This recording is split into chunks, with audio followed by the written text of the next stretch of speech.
Nombre chapitre 12.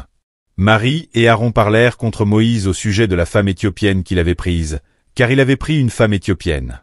Ils dirent, est-ce seulement par Moïse que l'Éternel parle? N'est-ce pas aussi par nous qu'il parle?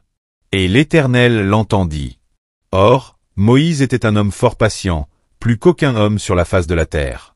Soudain, l'Éternel dit à Moïse, à Aaron et à Marie, allez, vous trois, à la tente d'assignation. Et ils y allèrent tous les trois. L'Éternel descendit dans la colonne de nuée, et il se tint à l'entrée de la tente. Il appela Aaron et Marie, qui s'avancèrent tous les deux.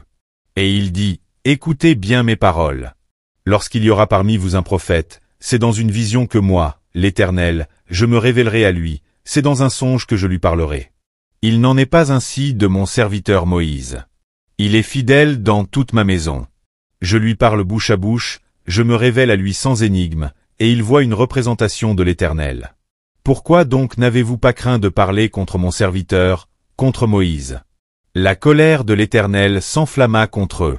Et il s'en alla. La nuée se retira de dessus la tente. Et voici, Marie était frappée d'une lèpre, blanche comme la neige. Aaron se tourna vers Marie, et voici, elle avait la lèpre. Alors Aaron dit à Moïse, de grâce, mon Seigneur, ne nous fais pas porter la peine du péché que nous avons commis en insensé, et dont nous nous sommes rendus coupables. Oh!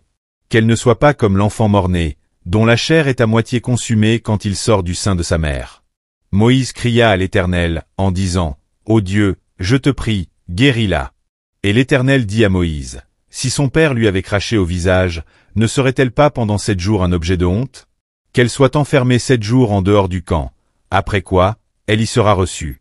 Marie fut enfermée 7 jours en dehors du camp, et le peuple ne partit point, jusqu'à ce que Marie y fût rentrée. Après cela, le peuple partit de Hatséroth, et il campa dans le désert de Paran.